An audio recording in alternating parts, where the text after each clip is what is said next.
Right. I think someone's going to tell me any minute now in the live chat that I am in fact live. It says I am, so I'm going to trust the technology. I don't know. Right. For anybody who's not been on the planet for the last, I don't know, like decade or something, to my, well, in front of me, but to my right on the screen, no, to my left. To your left. Somewhere on the screen alongside me is to my right. Okay, right. After we do the line dancing that we've obviously planned for, the person who's not me is Robert Spencer. I think we're safe to go with that. He's an author of a ridiculous number of books, 21. If anybody, but no ridiculous books. Well, some people's opinions will differ on that. But some people are what we like to call retards, and by we I mean me, obviously, for purposes of like correct speech. Anywho, 21 books, the latest of which we sort of briefly touched upon with Jay Smith before, but I'd like to kind of go into it a little more. What else? Like, Jihad Watch. How to forget? Islamicize Me. All sorts of hijinks and so not too rigidly serious all the time, but it is a pretty heavy subject to be involved in. So welcome, Robert. I got there eventually. The intro takes longer yes. than the questions.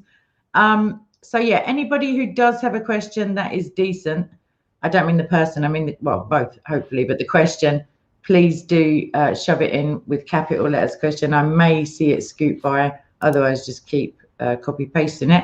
I'm not checking my phone at the moment for text messages. I'm looking for my list of stuff that I'm going to speak about. So, right, let me take a breath. Okay, with regards to Did Mohammad Exist, which is the book handily and also the topic, have you always suspected that he was some kind of fabrication? I'm going to get onto what kind, but is it something that you've always held, or was there some like eureka moment where you thought, it's all twaddle? I mean, he's all twaddle. Okay, and what was that? Like, what led up to that for you? Well, I started out assuming that Muhammad existed because it's taken for granted everywhere in the world. And so when I took college courses on Islam, they spoke about Muhammad as a historical figure. They gave us birth and death dates and location of his activities and so on. And no hint whatsoever that all of this was based on material that is a couple hundred years after he's supposed to have died. So it wasn't until later, much later, in 2006, I wrote a book called The Truth About Muhammad, the founder of the world's most intolerant religion. It's a biography of Muhammad based on Ibn Ishaq, the earliest biographer of Muhammad. The biographical material about Muhammad in the canonical Hadith collections. Hadith is reports of Muhammad's words and deeds, primarily Bukhari and Muslim, the ones that Muslims believe are most reliable, and Ibn Sa'd, a few other biographers of Muhammad. And I noticed at that time that none of this material was earlier than 130, 140 years after Muhammad's life. And it was impossible to find anything earlier. There isn't anything earlier. So I put a caveat in that book that this is a biography of Muhammad based on how he is depicted in Islamic texts. But the historical value of this material is highly questionable. And I always wanted to come back to that. In 2011, I finally got a chance, 2010 or 11, it all runs together now. That was Did Muhammad Exist, the first edition. Now coming in July is a revised and expanded version of Did Muhammad Exist. I got a chance to revisit this issue to look at the historical data in depth. And the more you look, the less there is to see. The more you look at early Islam, the less Islam there is. And there's no Muhammad. Those halcyon days. Yes. There was a time. So Okay, so you've taken your previous work on it, expanded upon it, kind of revised potentially in light of developments within that decade or so, Yes. and also the preceding 1400 years, I assume. What do you postulate is the truth of the matter? Do you have like a multi-scenario potentials, or do you like hone in on? I mean, for me, just off the top of my head, the alternative is either there was a completely other one person who morphed into Mohammed. There was an amalgamation of different, like pretty dubious dudes, as it were, into one guy, or it's a literal fairy story, like was just penned, you know, as a, I don't know, like a PR move, was of some like a solidifying or unifying concept of the best example, although they're a bit shady on where these best examples might be found. So what do you favor as an, or is there a new, like a different explanation of what, who is, where did he come from? And when I say he, I mean the idea of him. There are a lot of different theories on this, and what we do know, based on the existing material, is that Islam, and particularly the Quran, were fashioned from existing material, some of it Jewish, some of it Christian, some of it Zoroastrian, and amalgamated together in order to create this new religion, apparently with the motive to provide a unifying force for their new empire, the Arab Empire, because in those days, religion is what unified empires. And so the Byzantine Empire was Christian, the Persian Empire was Zoroastrian. Those were the two great powers of the day. The Arabs came in and conquered all this huge expanse of land, and then they fashioned a religion out of it. Now, Jay Smith has done some groundbreaking research recently, our mutual friend, on one individual, Iyad ibn Qabisa, who he says has quite a lot of parallels to the life of Muhammad as it is depicted. And he contends on that basis that the basics of the life of Muhammad were essentially incorporated into the Muhammad legend from the life of this fellow. And that may well be, but at the same time, it's also clear that a number of sources went into this mythical creation. And a lot of them are contradictory, because once Muhammad was invented and began to be referred to as the prophet of the religion, then there was an immense proliferation of forged material by Muslims, who would, Muslims of one group would make up a story about Muhammad to justify their doing things one way. And then Muslims of the rival group would make up another story about Muhammad to justify their doing things in a different way. So you have... Yeah, sorry. Very briefly to sum up, so you have Muhammad saying, don't kill women and children, and you also have Muhammad saying that if you're, when he was asked about bombarding a place that was full of women and children, he said, they are of them. They're all of the same polytheists, so it's all right. This is just a flat contradiction that can only be explained by the fact that these two stories about Muhammad were invented by rival groups. And so there's a lot of that. That makes me think it's not just one single person who became Muhammad, but rather a lot of existing material that got mixed up together in this. I think that I can see a definite correlation with like authentic history, as it were. The you know, the Roman Empire being Christianized was potentially in order to unify, because everybody was worshipping different gods on different days and had different priorities, whereas one God who you would be willing to die for, as it were, was preferable, even if, you know, it's debatable whether the emperor was a genuine convert or whether it was like a machination just to unify. But that did happen historically, so that lends credence, I guess, to wanting a monotheistic religion to unify a region and then smash the life out of everyone around you, kind of thing, and conquer lands and such.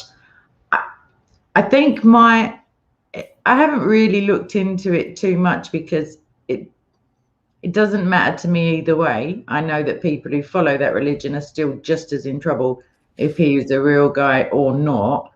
I think it's between you and Jay, you're tackling the book, the man, the everything surrounding it. So the rest of us just basically get to smoke a quick ciggy and kind of try and catch up and argue with people. But I think just if he is the result of like a figurehead being copy pasted with all these different outlying groups and their desires, I mean, it just shows what a bunch of rascals were around in those days, because none of them seem to have got the hang of this best example business, because I don't know where they got that moniker from or why they felt it important other than a reflection of Christianity. And you mentioned the various books. If they were drawing from the apocryphal or the like infancy gospels and the Jewish text and the genuine Christian text and the Zoroastrian, couldn't they find anything nice? I mean, were they just looking for horror stories maybe to frighten people into submission, or because they did have swords as well? So that's part of it. One of the things that they were trying to do is strengthen their empire. If you have a bunch of people who are generals, warlords, and they are fashioning a religion in order to strengthen their own empire, then they're going to make it into a warlike, aggressive, violent, and supremacist religion, because then those values will be inculcated into the population, and the people will fight in order to preserve and expand the empire, which is what the people who run the empire want. So they wanted it to be martial and aggressive and violent, and that's what they made it. Were there any, this is a genuine question that I have no idea. I know that keeping records of things was like in effect long before Islam turned up for the Jews and the Christians, and probably the pagans. They had to keep a check on how many idols they had and who was worshipping who. But is there any contemporary accounts of the reaction to either the 200-year-old Islam or are there any surviving accounts of what people made of this sort of destruction and threats and intimidation and Johnny come latelys riding around, demanding that God be worshipped? And do they factor into your evidences for the non-existence of does anyone mention a guy like a figurehead or is it just, I mean, potentially the companions could have all been amalgam. I don't know how. Yeah, I think the companions are largely made up as well, or incorporated from the followers of other people, like the J. Smith's friend Jihad. The thing about Muhammad is the yawning absence of any mention of him. There is plenty of record of how people reacted to the conquests, and plenty of record of non-Muslims saying the invaders came out of Arabia and they burned the churches or the Hindu temples or whatever, and they put themselves in charge and they brutalized people and so on. There's a lot of that in the 7th century, a great deal of record of it. And this is one of the reasons why people doubt Muhammad's existence, because in all that material, there isn't any mention for 60 years after the conquest started of a Muhammad or a new religion or a new holy book. So the idea of the people being energized by Muhammad's words and then going out and invading and conquering, and then the people who they conquer say, why are you doing this? And they never mention the motivating factor for it. It's very hard to believe. Yeah, so it's almost as if it's all nonsense, Robert. Well, yeah, but you don't have, in the time that it's supposed to have happened, and in the immediate aftermath of it, you just don't have any record of Muhammad. You have a couple of mentions of the name, but even they may be a title more than a name, because it was not a name before the Prophet of Islam. But it is a title, the one who is being praised, the praised one. Yeah. So in light of that, you have but you don't have anything of the biographical material that comes later. So in light of that, you cannot assume that there was this Muhammad and this Quran laying around and nobody ever talked about them and nobody ever mentioned them. It would be the most extraordinary omission in history. Yeah. So it would be feasible to think that potentially when Uthman standardized, he may have destroyed like Islamic accounts of Muhammad for sure, because he went on a bit of a power trip, but that wouldn't explain the absence of what, it's not extra Islamic, or I don't know what the word is, but outside of Islam, those accounts that have survived about the, you know, the robberies and the persecutions and stuff, but not of this guy. So, okay, that's something to ponder for a long time. I mean, you've had like a 10-year run up, so I'll just take my time. Well, I don't believe in Uthman either. The first one we have any you record tell me of. you don't believe in Allah. Come on now, don't be The first one that we have any actual historical record of, contemporary historical record of, is Muawiyah, who was the caliph starting in 661. Okay. And that's after the rightly guided caliphs. He's the first not rightly guided caliph. The wrongly guided. Yeah, exactly. You have Abu Bakr, Umar, Uthman, and Ali, and those are the four rightly guided caliphs from 632 to 661. But there's no historical record that any of them existed. And there are a lot of funny things about this. For example, Uthman, as you noted, is supposed to have collected the Quran. He's supposed to have, in the year 656, he called together all the people who had copies of the Quran or who had parts of it memorized, and he standardized the text and burned the variants and distributed the copies to all the Muslim provinces. That is the story. Mm-hmm. There are a couple of problems with it. In the first place, there's still no mention of the Quran for another 40 years. Mm. So if it was distributed to the provinces in 656, why does nobody get around to quoting it or mentioning it until 691, 35 years? Why? Where was it? Why wouldn't that, even if it was just being quoted, there would have been somebody mentioning it, one can assume, when they're talking to the non-Muslims who are asking them why did they do this. You would expect, like they say today, you read the ISIS literature and Al-Qaeda, everything, all the jihad groups, they're quoting Quran left and right. Yeah. You would expect that the jihadis of that time would. Allah knows best. I mean, just for any awkward questions or. But you would expect them to be saying the Quran told us to do this, and there isn't any. And also, there's one other thing I got to tell you before, and then I'll be quiet. No. Uthman is supposed to have collected the Quran in 656. Now, there's another story about Abdul Malik. Abdul Malik was the caliph from 685 to 705, and it's during his caliphate that you start actually hearing about Islam and Muhammad and the Quran. And there is a tradition of Abdul Malik saying, I'm afraid I'm going to die during Ramadan because I was born during Ramadan, I became caliph during Ramadan, and I collected the Quran during Ramadan. So I'm afraid I'm going to die during Ramadan. Now, you see, people will the ordinary reaction to that is people will say, well, that's a false tradition, because Uthman had already collected the Quran 40 years before. But my question is, okay, but if that were true, why was that tradition invented? Who decided to make up a story about Abdul Malik collecting the Quran? It makes much more sense if Abdul Malik collected the Quran and said it was Uthman to give it an air of authenticity. Yeah.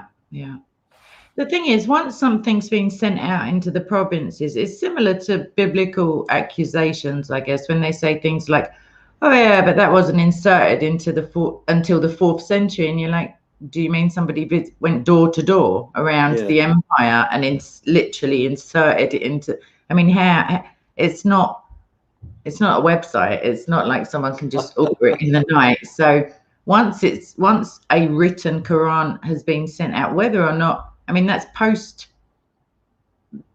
alleged, I don't know what to call him now, it's post standardization, so therefore they would still be in existence. Someone would have hidden one anyway if it was such a valuable thing to have, the explicit word of God. Someone would be laying down their life and at least putting it behind the sofa, or I don't know, hiding it away. That's another thing too. There are different stories of how the Quran was collected. In Islamic tradition, tradition says that Uthman collected it, but it also says that Abu Bakr, who was the first caliph after Muhammad, that he collected it. And then when Uthman came along, it's as if it never happened. So where's Abu Bakr's Quran? Why didn't anybody come up and say, hey, we did this, here it is. We've been sitting on this for 25 years, but now that you asked, here it is. Yeah, and get those goats out of the room. That sort of thing. The thing is, so let me just double check. There are no records or no convincing records or accounts of the companions, say, and that by default Aisha as well, I guess, because of Abu Bakr, like that. But in terms of, I mean, Khadijah was kind of the daughter of the Bill Gates of Arabia, like kind of thing. She was pretty a big deal, as it were. Are there, I mean, I don't know much about Arabian like financing or accounting of the time, but I know that the Jews were fastidious. If anyone borrowed someone a tomb or planted a tree in someone else's orchard, like if there was an account of it written down. So surely if this very rich merchant or whatever he was had a daughter, she decided to marry some oik, like wouldn't there be something on the animal skins or on the palm? I don't know. Like there would be records of the marriage or the. I don't know if there would be. I don't know. There may be marriage records from 7th century Arabia. I don't know. That's something I have never looked into, but I can tell you one thing. Another reason why people doubt that Muhammad existed is because of Mecca. You read the canonical accounts in the earliest Islamic sources about Muhammad's life. He's born in Mecca. He becomes a prophet right outside Mecca on Mount Hira. He then moves to Medina. At the end of his life, he conquers Mecca, comes back to Mecca, and dies there. So the Kaaba is in Mecca, the Great Mosque is in Mecca, the tomb of Muhammad, and it's very centered on Mecca. Mecca is supposed to be... Except Petra. Yeah. Well, this is the problem, that Mecca is supposed to be the center of all this, and it's supposed to have been a great trade center. And Khadijah was a trader, a merchant, and Muhammad worked for her. But we do have records of the merchants, the traveling salesmen, because they would keep their notes and say where they sold this and where they sold that, and keep their itinerary so they would know where to go and where they could expect to make sales. And so we actually have records of that from the 7th century, and they didn't go to Mecca. Yeah. They bypass.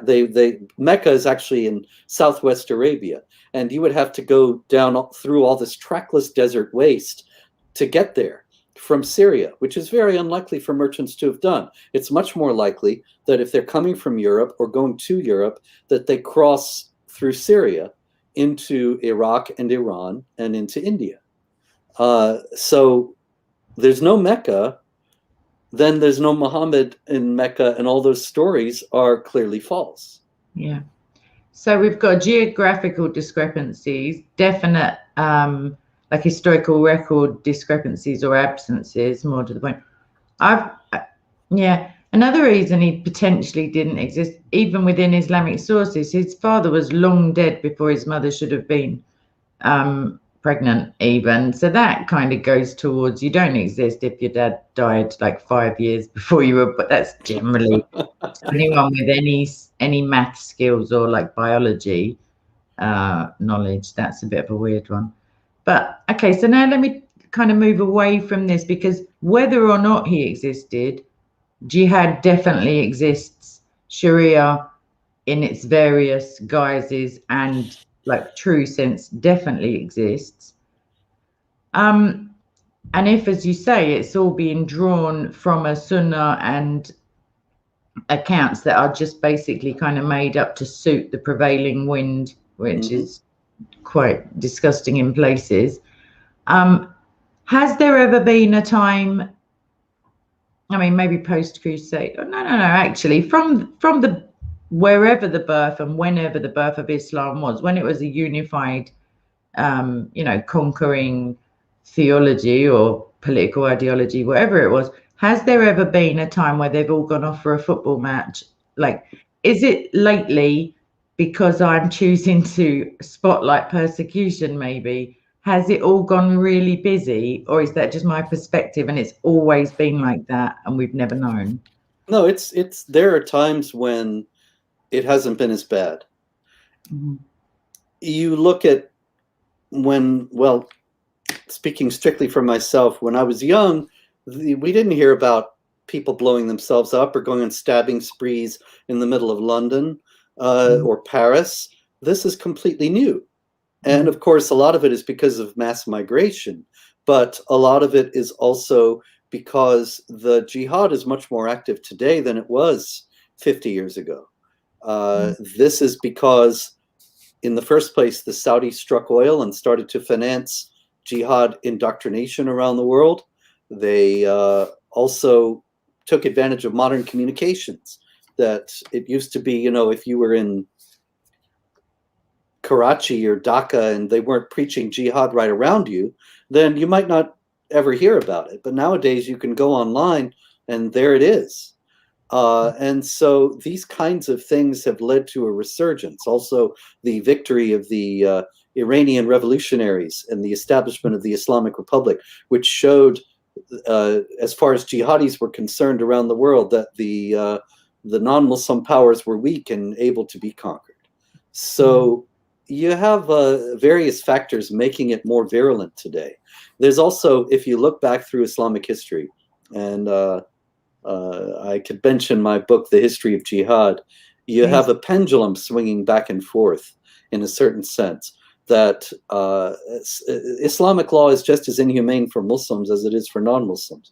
So in many cases in history, you have people saying that they don't want to live under it and relaxing it, or not saying this because that'll get you killed, but just relaxing the provisions of Islamic law and living in a more generous and relaxed fashion. And then something bad happens in the society, as will always be the case, and the preachers say it's because we turned away from Allah, and they redouble their efforts, and there's an Islamic revival, and the rigorism starts again. So it swings back and forth. Right now, it's actually happening in both ways. In Iran, they're thoroughly sick of the Islamic Republic and to a great degree of Islam itself. And the pendulum is slowly swinging back toward the secularism they rejected in 1979. And I would expect that, although now the Biden administration is going to prop them up again, if it hadn't done that, the Islamic Republic could have fallen in the next year or so. Now it probably will stay for a while, but it can't last forever. And meanwhile, in the other direction, you have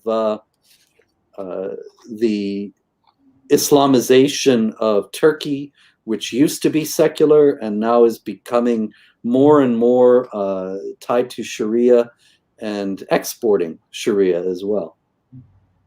I noticed, it doesn't seem to get, I mean, you'll be an exception, but it doesn't seem to get any airtime whatsoever. But I think Sweden, I don't know if it was the week before January, I think, I'm going to get my dates mixed up, but within the last 2 months, a church was firebombed, the same church twice within 4 days.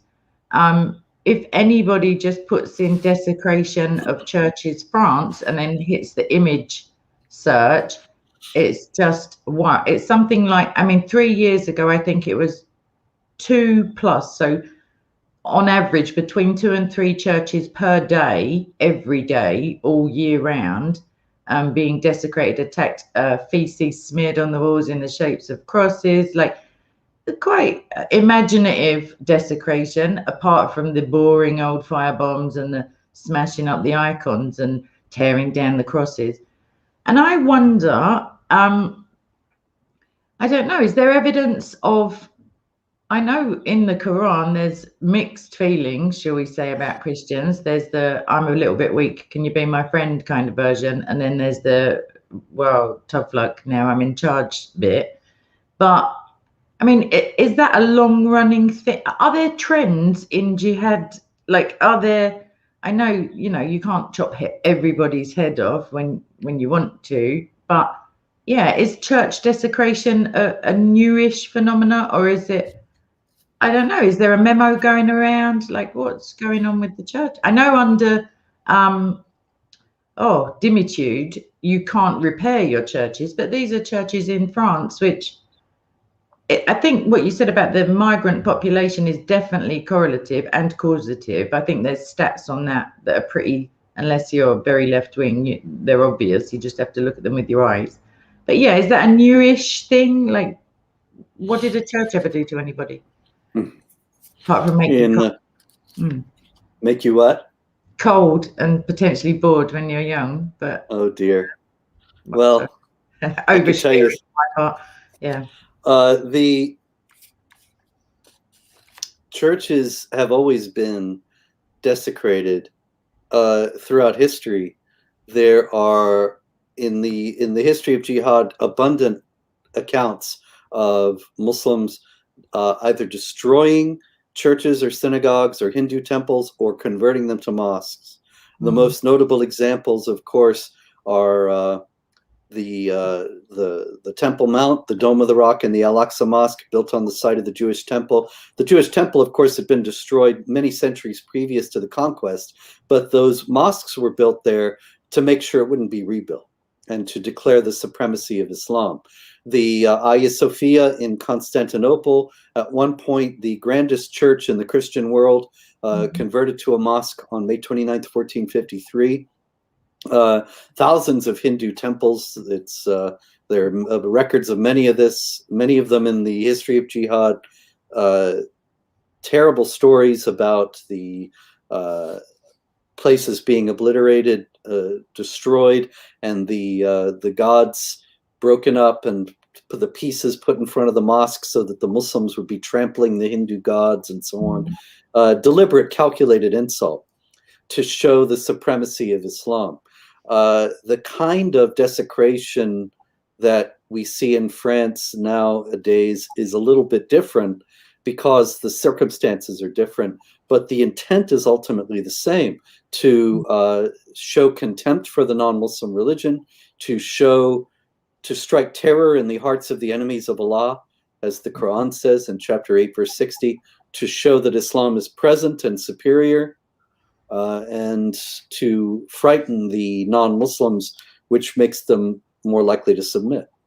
Yeah, it really does illustrate the, I don't want to swear, I can't think of the polite, the not the backward nature, but the just inverse logic and theological approach.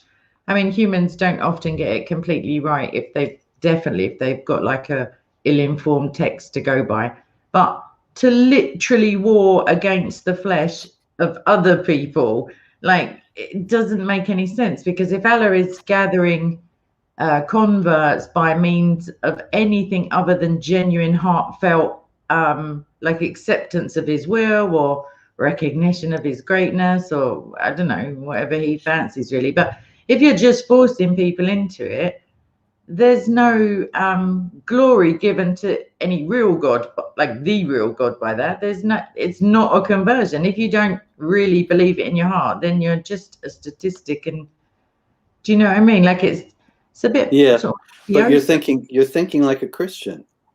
I know, it's a problem. It is a problem, I must admit. In all seriousness, this is a very big problem that we have in the West, that in general, people, even though Christianity is much less influential in the West than it used to be, it is still in the mindset of people who are atheists, people who hate Christianity. They still think to a tremendous degree like Christians in ways they don't even realize. And one of them is that the people tend to think that religions are all about magnanimity and brotherhood and peace, and all religions.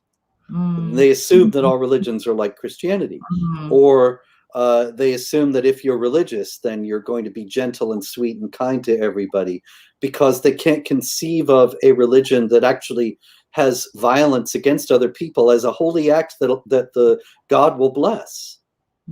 But that's what Islam is. It is. It's kind of the embodiment of Jesus saying the time will come when men will kill you and think they're offering service to God. That's Islam. The men kill you and they think they're being holy and righteous when they do it. The thing is, they think they're offering service to God, but at the same time, the apologists for them are now quite comfortable saying, oh, actually, it's not your God. It's my, like, that facade all kind of, I don't know, it just crumbled all of a sudden. It used to meet such resistance if you pointed out that Yahweh is not Allah, because there's just multitudes of reasons why he can't be. Like, well, Allah can't be Yahweh, but now it's just kind of casually accepted. But at the same time, yeah, it's very odd. It's very perplexing. There will be an answer. I will find it. I just haven't got time because I'm trying to sort out Nigeria with the persecution. Right. And that is what that's what I wanted to kind of ask, really. So the rigidity, even though there was, I don't know, like, I don't want to say reformation, but Wahhabism, and there have been moves. They've never really been progressive in a positive sense. They've been regressive, but they've been like ebbs and flows of, like you say with Iran, like more strict adherence, and then everybody realizes, hold on a minute, this is unworkable. We have to have some like fluidity of society and stuff like that.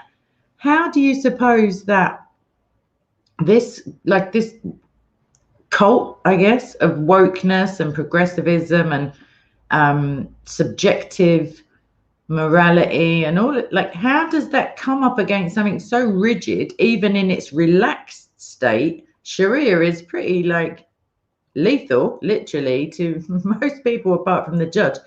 How do they seem to, why, I mean, I get it, if you want to defend everybody and everybody's equally able to, yeah, but those same people are pretty casual about disparaging Christianity and mocking, and, you know, like, do you have any theories as to how, is it just subversion, like on the part of Islam, to these sort of well-wishers, or I don't know what you'd call them, do-gooders? Do you mean why do leftists defend Islam? Is that what you're asking? That's exactly what I mean, but I'm quite verbose. Why use only 4 words when you can? Yeah, that's what I'm asking. Yes, please. I think they both hate the same things. They both hate Judeo-Christian tradition. They both hate the West. The jihadis, right from the beginning of Islam, have tried to conquer Europe. And so if you have a force that hates what you hate, then you know the old saying, the enemy of my enemy is my friend.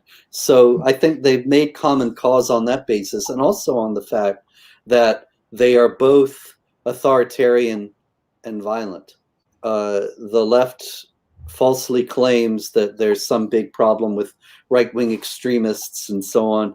And that's a lot of hooey. Of course, it's a smokescreen to cover for the fact that the left itself is increasingly violent. You can see the riots that Antifa and Black Lives Matter are pursuing on a dispiritingly regular basis, and calling openly for violence against the people they hate, as well as calling openly for them to be shut down. Just the other day, I was on a show with called Truth in Politics, and just hours before the show was supposed to go on, the Truth in Politics YouTube channel was closed, was shut, banned by YouTube. And this is just, of course, one example of hundreds or thousands of the leftist oligarchs who control the social media outlets, closing them off to people who dissent from the leftist agenda. And so the left has always been, and is today, violent and authoritarian. Islam, Sharia is violent and authoritarian. You get out of line and they'll cut your hand off or cut your head off or whatever. And it's the same kind of thing, you see, that both of them are trying to establish a perfect society. That, after all, is the goal of communism, right? The classless society, the dictatorship of the proletariat, in which everybody will be equal and justice will prevail. And we have to get there by putting people in camps and killing them. And the Sharia is the same way. It's the perfect society of Allah, and we enforce it by chopping heads when necessary. So they see each other, I think, as deep ideological, spiritual kin. Yeah. I've got a theory as to why it seemed, I mean, Christ, a part of the theory is that Christ said so therefore it's true. He said, you'll be hated, you'll be persecuted, expect this to happen.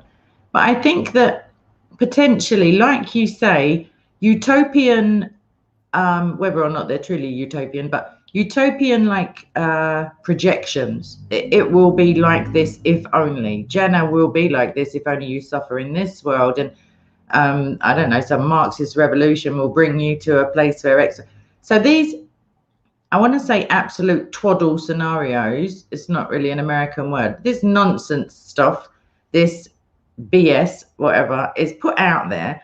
And because Christianity is the truth anyway, but because we're pretty like sensible when it comes to the actual truth, as in like subjective and objective truth, Christians have to say, oh, no, that's not going to work. Like, no, it's not going to be like that. And no, you can't. This is like kindergarten, like imaginings.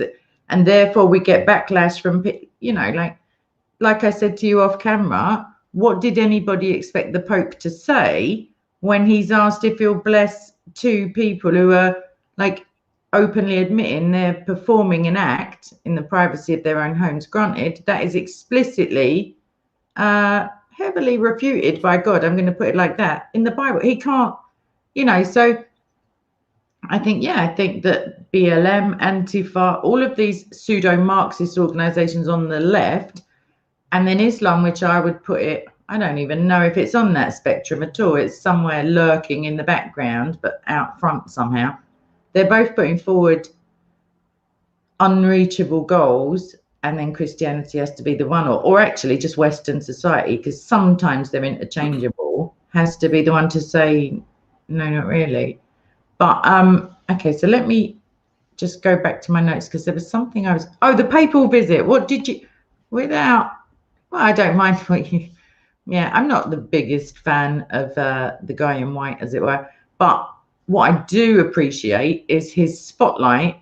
I mean, he couldn't have found a place with fewer Christians, to be fair, but he did it anyway, and he's causing it to be spoken about, Christian persecution, which is very like close to my heart. Not the persecution, the cessation. So what did you take away from his visit? Were you like, I don't know, what did you think about all of that? Well, I'm glad that he is shedding a light on Christian persecution, but at the same time, he is assiduously denying and confusing people about the reasons why that persecution happened. And so I think it ends up being even worse, counterproductive, because he's actively misleading people into thinking that the cause of this persecution is other than what it is. And so they will apply the wrong solution and the persecution will go on. It's just like if you have one illness and you take a medicine for another, it's not going to cure you. So the Pope has years ago said authentic Islam and the proper reading of the Quran are opposed to every form of violence. That's just absolutely laughably false. Abu Bakr's Quran. Yeah, maybe that's he's the guy who's got it. Maybe it was like just a rough draft. It's been in the Vatican this whole time. Of course, nobody looked there. Yeah. So he has repeatedly said that Islam is peaceful. He wanted Ayatollah Sistani to sign his human fraternity document that he developed with the Grand Sheikh of Al-Azhar, Ahmed Al-Tayyib. And that document says that no religion teaches terrorism. Every religion teaches peace, and that it's only poverty that causes terrorism.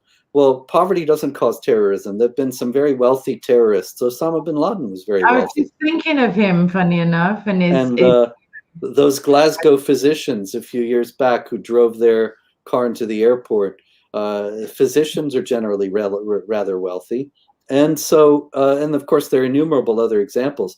The idea, though, of claiming that poverty causes terrorism is just going to get, if people take him seriously, which unfortunately some people do, it's just going to get the West to shower money on various Islamic entities, which is not going to end jihad activity at all. And it may end up financing them, jihadis.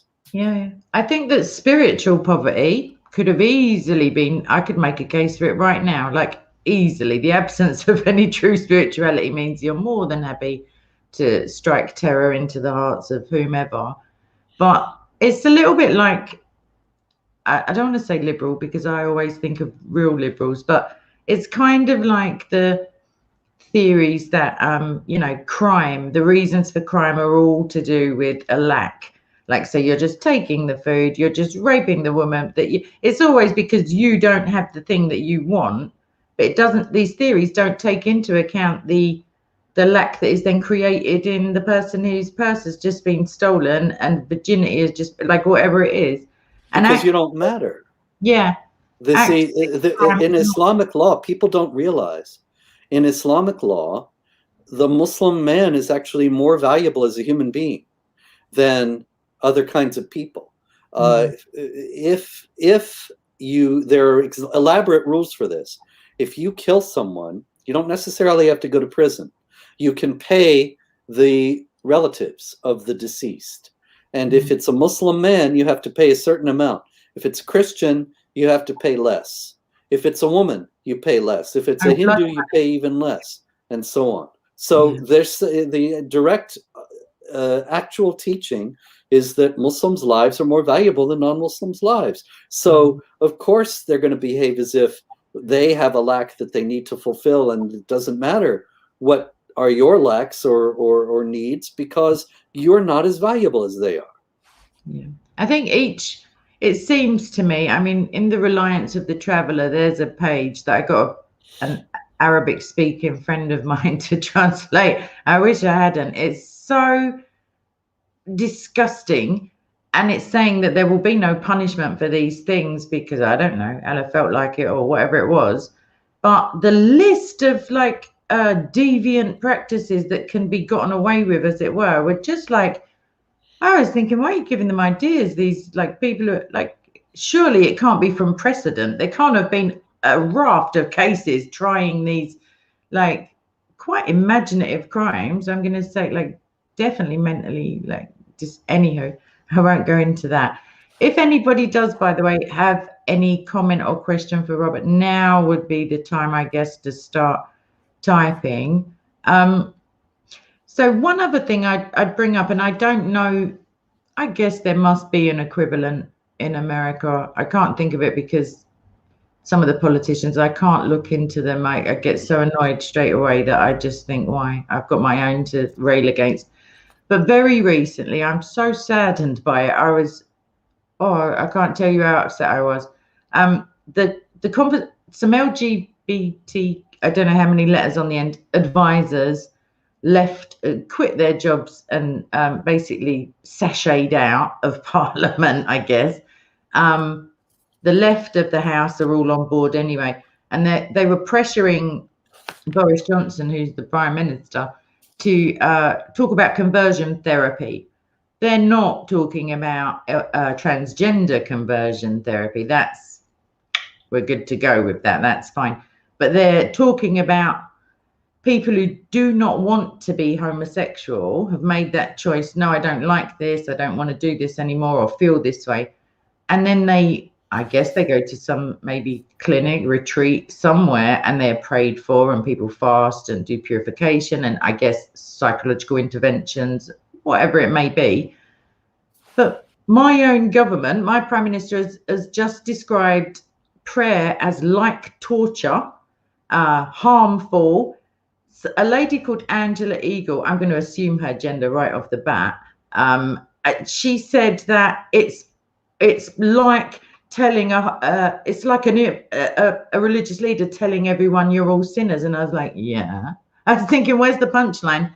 But that's her horror story, like, you know, that's something simple. But yeah, prayer and fasting in Lent, if you're not too shy, is when they come out with it, is like torture.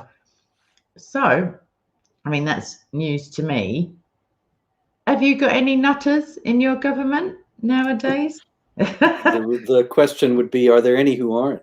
Well, they're probably hiding, to be fair. But yeah, has it completely fallen now that you've got the geriatric person running around? Yeah, I don't see anybody there that I think, oh, it's a good thing that he or she is there, and they'll inject a note of sense. It's all deeply committed far left ideologues. They've never renounced the authoritarian statements that some of their some of the people that support them have made. Some of them quite influential. And so I think it's going to be very difficult times for the United States, for the freedom of speech, and I hope we survive as a free society, but it's going to be tough. Hey, can I answer that? Sure. I just saw is that. Robert working on a new book? Yeah, I was hoping to get a chance to tell you, because I'm very excited about it. I'm just finishing up a book called The Critical Quran, which is the first critical Quran and the only critical Quran. And critical has several meanings. One of them is that it's not, you're not positive about it. And this is certainly true. This is, while many translations of the Quran will try to whitewash and obscure the violent passages, this translation, which is new, makes it very clear that where those passages are and what they exactly say. And the passages that have variants, because, you know, Muslims will say that the Quran is perfect, the Quran has never been changed, it's been miraculously preserved by Allah. Of course. I've got hundreds of variant readings from different manuscripts listed in this, and it is a new translation of the Quran, plus commentary that shows what's dangerous about it and how it is the product of historical development, and there are variations, not just the monolith that Islamic apologists like to say that it is. And I hope that this is going to become the single reference for people who are dealing with Islam, trying to understand why it's so problematic, and maybe talk to Muslims. That will be out in November, and I'm looking forward very much to that. Obviously you're gonna remember, make a mental note. I'm over here. I'm gonna buy that, please. I'll just, yeah, I did ask you before, I won't give you your exact answer, but I'm just gonna go ahead and say anywhere where they sell good books, like by default, that implies that they have Roberts 21 coming up 22. There's one in the birthing process. I don't know what you call it, like on the drawing board, as it were. So I'm going to put a few links for anyone who's got ethical issues with any providers, but a search engine and click on the shopping thing is also a thing to do, because then you can choose where you spend your hard-earned money. I did see another question that went past. Is Robert going to do any more like cameos? I did see Islam Says Me, it went past in inverted commas. I mean, it's difficult to do those if there are none being made, but yeah, I actually saw that and I was puzzled, because that was a couple of years ago and it was finished. I didn't know. I actually haven't talked to David for a while, David Wood. So he may be doing new ones. I don't know. But if he is, he hasn't called me. If he is doing them, then tell him to call me. I'd be glad to be in it again. I'm not sure that he is. I think people are just hopeful. I was going to ask, so after Jay's debate, there was a fair bit of, I know it was pretty put on, but so you haven't spoken to, like this, will you send him a copy of your book at least? Oh, yeah, sure. I hope that he'll debate me about it. David and I have... I don't even agree completely with either of you, but I'll Well, we've moderate. always been good friends, he and I, for many years now. We debated about this issue when the first edition came out back in 2012. So I don't think that there's any personal animosity on this disagreement, but I hope that he'll discuss it again, and we can discuss some of the things that are new in the new edition. Yeah, plus Jesus was pretty big on forgiveness anyway, so I doubt it. Like, just, I mean, it was one of his sort of catchphrasey things. Yeah, I've heard this. So, any specific questions? I asked about the papal visit, and we got through that pretty unscathed. Yeah, and I'm just looking through. I kind of just wanted to make a comment, I guess, as well. Back to the Marxist BLM Antifa / whatever they're calling themselves this week. Like, it's a little, this cancel culture, this like having a YouTube channel banned a couple of hours before you're due to speak and all of that stuff. One, it pretty much is like excommunication. It's the secular version of what the old Pope, you know, like 500 years ago, what he would do. And it has the ramifications. People are like untouchable in the sort of caste sense. So it's pretty bizarre, because I wouldn't want to agree with everybody. I never would. I couldn't. It's just impossible for me. But I see the flaw in everything straight. That's one of my things. That's the critical part of my reading of the Quran all the time, is I think that's nonsense. But do you find pushback like in your day-to-day life, or is it just when you're, you know, in a suit and tie on a TV show, or on a, like when you're putting yourself out there, or do you get a pretty steady stream of, I mean, do people pay money for your books to critique them back to you, or is it more? Well, certainly that happens. Yeah. It's sort of an ongoing thing.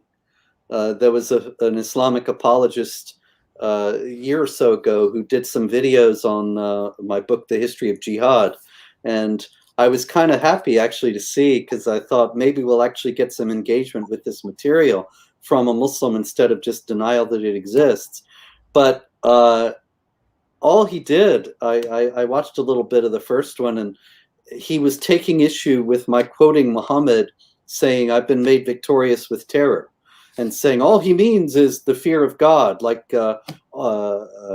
it says in the Bible. And so how can you say that this has anything to do with modern day terrorism? Which, of course, in the first place, I didn't say. Mm-hmm. I just quoted him. But also Muhammad himself engaged in warfare against unbelievers, and he did terrorize them, which makes it pretty clear that when he says I've been made victorious with terror, he doesn't just mean the fear of God. Talking about. So the videos, in other words, they're ridiculous, and they're not worth dealing with because there's no real argument there. But you know, if anybody can actually refute what I say on the facts, I'd be happy to see it and have a discussion. I haven't seen it yet. I have decided actually, I'm going to do like a short, not a short series, but a series of short videos on the basics of Christianity. Even I used to go with the presumption that most people who are interested in apologetics or polemics would have like a foundational, and even taking into account denominational stuff, because sometimes, like, I think, oh yeah, that's because those people believe that anyway. Some of it's pretty shocking, like that, because I'm on some social media where there are like debates pretty frequently. Some of the stuff, like, I can be pretty horrified that people actually think that about, and they're Christians and they've just like kind of got stuff mixed up. So I'm going to do that, basics of Christianity. Have you ever, like, is there a market for maybe just the basics of jihad? Like how people are, how does anyone twist their mind into such a place without coercion? And like, how do you, I know there's about countering it, but maybe like bite size, I don't know, like, is that a thing? Well, I've written a lot of books, and one of them was back in 2005, a book called The Politically Incorrect Guide to Islam and the Crusades, which I intended to be a basic introduction to what's difficult, what's problematic about Islam, why there's so much trouble between Muslims and non-Muslims, and so on. I hope that is a clear and easy basic introduction. That's what it was supposed to be. Yeah. It just now, I mean, I'm looking at my bookshelf and it's an indictment. I don't, unless they're on my phone nowadays, even just the reading part, it's too bulk. I'd be carrying around a small library with me. But I find that people of maybe my daughter's age or that, like young people, I used to walk around with a book in my hands instead of a phone. Everyone's got a phone. I always had a book, but even spelling's different nowadays, and like there's abbreviations and stuff. So okay, maybe I'll read the book and then I'll present the stuff to the youngsters. Okay. Right. We've been bunnying, as we say in England, for I never heard that one. Yeah, rabbiting. It means chit-chatting. No? That's new to me altogether. Right. I'm going to do a short series on Cockney rhyming slang as well. Okay. Right. So, yeah, please do buy any or all in sequence, whatever, of Robert's books, because he's not doing it for fun. Like, he's spending all of this time putting out the information so that you can assimilate it into your massive amounts of knowledge on the topic anyway, and then polemicize until people just stop. While you're at it, please help me. Write to a Nigerian embassy, maybe ask them about, the missing girls. Like, yay, like 200 get out, but there are still 100 from more than 3 years ago. There are countless children who just go missing. In Pakistan, there are Christian girls, Hindu girls who are gunpoint in the street, broad daylight, taken. Their kidnappers then stand up in court and lie about their age as if that's the pertinent fact. Like, I would like it if everybody could just, well, at least in your prayers, like focus on persecution. If the Pope can do it, come on, Protestants, we can all get involved. I find it difficult to say goodbye. Like, I always start rambling at the end of videos. Jay's just like, okay then. But yeah, I'm gonna in fact, if you stay in the studio, I will end the thing and then I'll be able to like chew your ear off for one more minute. But I'm going to say to everybody in the chat, Jihad, let me make sure I'm right. Hold on, it's here. Right, jihadwatch, all one word, .org. Do you have a YouTube channel? Do you? Yes, I do. I haven't made a video in 100 years, but yeah, I have a YouTube channel. Okay, Jihad Watch. That's it. And is there a TV or something like that in the time? I'll find the link. Maybe there is. Jihad Watch Video, I think it is. Yeah, because I didn't know if it was you or not. But yeah, because that's one more thing I must mention before we go. Are you a machine? Like, in the sense of the prolific, like how many Jihad Watch? I've got a webhook, so I get every single story you do. It pops up on my computer, and I'm like, how are you doing this? Because I can't even get one assignment for university done without. No, I'm a master procrastinator. But well, this is all I do. That's it. So well, it would be a blessing if you ever started to run out. I mean, let me know if the stories just dwindle. But yeah. Okay, so buy his books, go to his website, comment and like and subscribe all of his stuff. Look out for the November one, because I'm definitely getting that, and you'll be hearing a lot more from me so okay, we'll talk about it when it comes out.